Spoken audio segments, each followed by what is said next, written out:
ህይወትን ሙሉ በሙሉ ለመቀየር አስበህ ነገር ግን ባለህበት እንድትረገጥ ያደረገ ምን እንደሆነ አውቀሃል? ዛሬ እኔ እነግርሃለሁ። ነገ ጀምራለሁ እያልክ ራስን የምታታልልበት ትክክለኛ ምክንያት ምንድን ነው? ብዙዎቻችን ጠላቶቻችን የምንፈልገው ከውጭ ነው። ሰዎች፣ ሁኔታዎች ወይም እድሎችን እንወቅሳለን። ነገር ግን እውነታው ፍጹም የተለየ ነው። ህይወትህ እንዳይቀየር እምቅ አቅምህን ማሸሽና እንዲቀር ሌሊት ቀን የሚሰራ ሶስት ትልልቅ የውስጥ ጠላት እንዳሉብህ ታውቅ ይሆን? ዛሬ ከኔ ጋር ከሆንክ እነዚህና ወሳኝ የለውጥ ጠላት የምንላቸው ነገሮችን እነግርሃለሁ። በተለይ ሶስተኛው ደግሞ ለአንተ ህይወት እጅግ አስፈላጊው ነው። እስከ መጨረሻው አብራችን ቆዩ።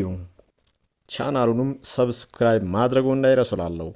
የመጀመሪያው ጠላትህ ምቹ ስፍራ ዘ ኮምፎርት ዞን የምንለው ማለት ነው። የመጀመሪያውና ትልቁ የለውጥ ጠላት ምቹ ስፍራ ነው ወይም ኮምፎርት ዞን እንለዋለን።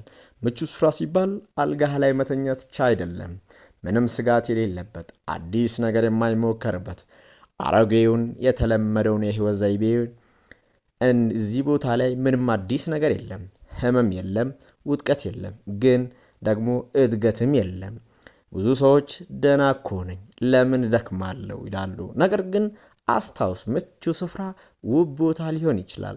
ነገር ግን እዚህ ቦታ ላይ ምንም ነገር አይበቅልበትም። ልክ እንደ ቆመ ውሃ ይገማል።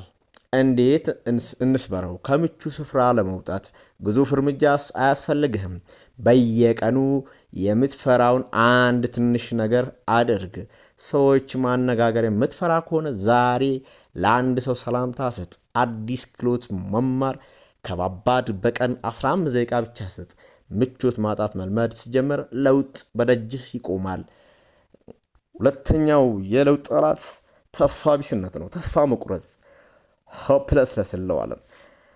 ሁለተኛው ጠላት ደግሞ ጭንቅላትህን መርዙ ሽቦ የሚያደርገው ተስፋ ቢስነት ነው። ይህ ጠላት በውስጥ ሆኖ እንዲህ ይልሃል፣ ብትሞክር ምን ዋጋ አለው? አጋርህ አይመችም፣ ቤተሰብህ ድሃ ነው፣ ኢኮኖሚ ወጥቋል፣ ያንተ ዕድል እንዲህ ነው እያለ የሽንፈት ታሪክ ይተርክልሃል። ራስህን እንደ ተጠቂ ቪክቲምስ እንድታይ ያደርጋል። ወዳጄ ዛሬ ይሄን ተስፋቢነትን በተግባር ማሸነፍ ትችላለህ። እመነኝ። ተስፋቢነት ካለ ገና ሳትወዳደር ተሸንፋል ማለት ነው።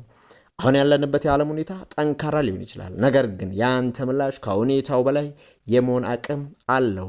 ታሪክን የመቀየር ሰዎች ተመልከት። ሁሉም የተነሱት ከተመቻቸው ህይወት ሳይሆን ከተስፋ መቁረጥ ጭጋግ ውስጥ ሆኖ ነው።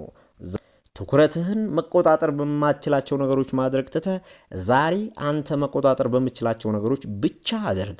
ይህን ስታደርግ ተስፋ እየለመለመ ይሄዳል። ከትንሹ ጀመር፣ ወደ ተሻለ ነገር ትሄዳለህ። እመነኝ። ሌላኛው ሶስተኛው ጠላታችን ቀላሉን መንገድ መምረጥ ነው። ዘ ኢዚ ዌይ አውት እንለዋለን።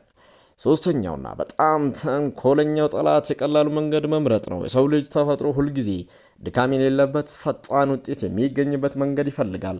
በአንድ ሌሊት ባለህበት ባለ ሀብት መሆን፣ ያለ ስፖርት ጡንቻ ማውጣት፣ ያለ ጥናት ባለ እውቀት መሆን እንፈልጋለን። እና ትልቁና ዘላቂ ለውጥ ሁልጊዜ ዋጋ ያስከፍላል። ይሄን እመነኝ። ላብ፣ እንባ፣ እንቅልፍ ማጣት፣ ትዕግስት ማጣት፣ እነዚህ በርካታ ነገሮችን ስታጣ አንተ ወደ ለውጥ የምትሄድበት መንገድ ይከፈትላል ማለት ነው። ዛሬ እነዚህን ሶስት የለውጥ ጠላቶችን አይተናል። ቻናሉ ሰብስክራይብ ማድረጋችሁን አትርሱ። ከተመቻችሁ ላይክም ኮሜንትም እያደረጋችሁ ቀጥለዋል እላለሁኝ። ስለዚህ በስተመጨረሻ ምን እልሃለሁ ወዳጄ፣ ህይወትን ልታድሳት የምትችለው እነዚህ ሶስት ጠላቶች ፊት ለፊት ተጋፍጠህ ታሸንፍ ብቻ ነው። ከምቹ ስፍራ ውጣና አዲስ ነገር ሞክር። ተስፋ ቢስነት አውልቅና ጥለህ በትናንሽ ስራዎች ተስፋ ገንባ።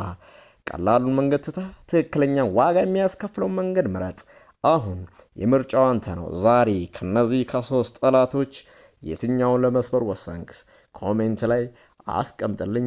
እንግዲህ የቻናሉን ቤተሰብ መሆን አይርሱ። ላለው ለዛሬ አመሰግናለሁ።